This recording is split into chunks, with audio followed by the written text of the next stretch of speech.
வேதம் கேட்போம். 89ஆம் சங்கீதம். இஸ்ராகியனாகிய ஏத்தானின் மஸ்கீல் என்னும் போதக சங்கீதம். கர்த்தரின் கிருபைகளை என்றென்றைக்கும் பாடுவேன். உமது உண்மையை தலைமுறை தலைமுறையாக என் வாயினால் அறிவிப்பேன். கிருபை என்றென்றைக்கும் ஸ்திரப்பட்டிருக்கும். உமது உண்மையை வானங்களிலே ஸ்தாபிப்பீர் என்றேன். என்னால் தெரிந்து கொள்ளப்பட்டவனோடே உடன்படிக்கை பண்ணி என் தாசனாகிய தாவீதை நோக்கி, என்றென்றைக்கும் உன் சந்ததியை நிலப்படுத்தி தலைமுறை தலைமுறையாக உன் சிங்காசனத்தை ஸ்தாபிப்பேன் என்று ஆணையிட்டேன் என்றீர். கர்த்தாவே, வானங்கள் உம்முடைய அதிசயங்களை துதிக்கும். பரிசுத்தவான்களின் சபையிலே உம்முடைய உண்மையும் விளங்கும். ஆகாய மண்டலத்தில் கர்த்தருக்கு நிகரானவர் யார்? பலவான்களின் புத்திரரில் கர்த்தருக்கு ஒப்பானவர் யார்? தேவன் பரிசுத்தவான்களுடைய ஆலோசனை சபையில் மிகவும் பயப்படத்தக்கவர். தம்மை சூழ்ந்திருக்கிற அனைவராலும் அஞ்சப்படத்தக்கவர். சேனைகளின் தேவனாகிய கர்த்தாவே, உம்மை போல் வல்லமையுள்ள கர்த்தர் யார்? உம்முடைய உண்மை உம்மை சூழ்ந்திருக்கிறது.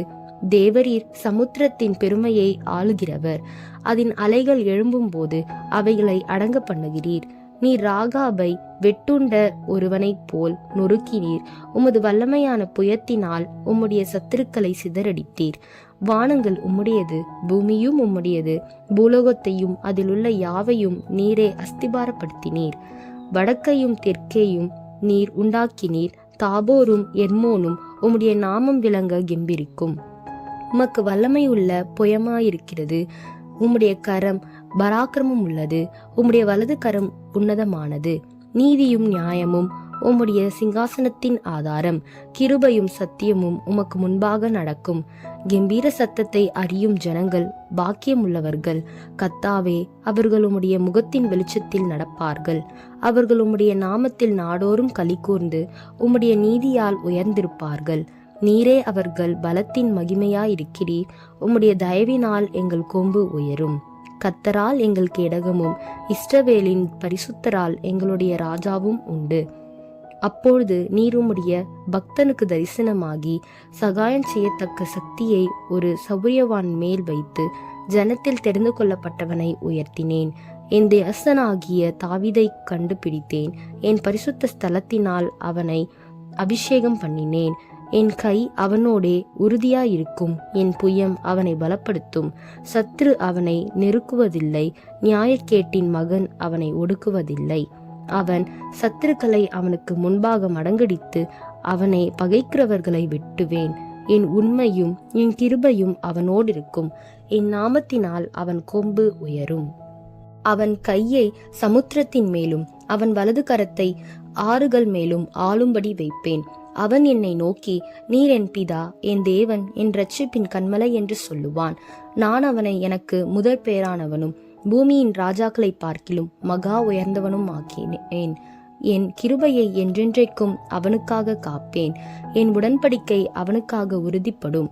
அவன் சந்ததி என்றென்றைக்கும் நிலைத்திருக்கவும் அவன் ராஜசானம் வானங்களுள்ள மட்டும் நிலை நிற்கவும் செய்வேன்.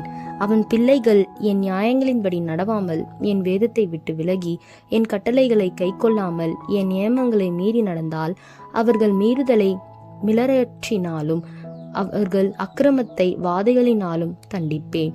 ஆனாலும் என் கிருபையை அவனை விட்டு விலக்காமலும் என் உண்மையில் பிசகாமலும் இருப்பேன். என் உடன்படிக்கையை மீறாமலும் என் உதடுகள் விரும்பினதை மாற்றாமலும் இருப்பேன். ஒரு விசை என் பரிசுத்தத்தின் பேரில் ஆணையிட்டேன். தாவீதுக்கு நான் பொய் சொல்லேன். அவன் சந்ததி என்றென்றைக்கும் இருக்கும். அவன் சிங்காசனம் சூரியனைப் போல எனக்கு முன்பாக நிலை நிற்கும். சந்திரனைப் போல அது என்றென்றைக்கும் உறுதியாயும் ஆகாய மண்டலத்தை சாட்சியைப் போல் உண்மையாயும் இருக்கும் என்று விளம்பினீர். ஆனாலும் நீர் எங்களை வெறுத்து தள்ளிவிட்டீர்.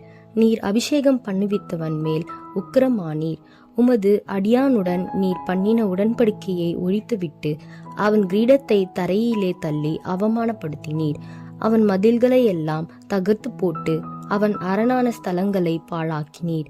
வழி நடக்கிற யாவரும் அவனை கொள்ளையிடுகிறார்கள். தன் அயலாருக்கு நிந்தையானான். அவன் சத்துருக்களின் வலது கையை நீர் உயர்த்தி அவன் விரோதிகள் யாவரும் சந்தோஷிக்கும்படி செய்தீர். அவன் பட்டயத்தின் கருக்கை மழுக்கி போட்டு அவனை யுத்தத்தில் நிற்காதபடி செய்தீர். அவன் மகிமையை அற்றுப்போக பண்ணி அவன் சிங்காசனத்தை தரையிலே தள்ளினீர்.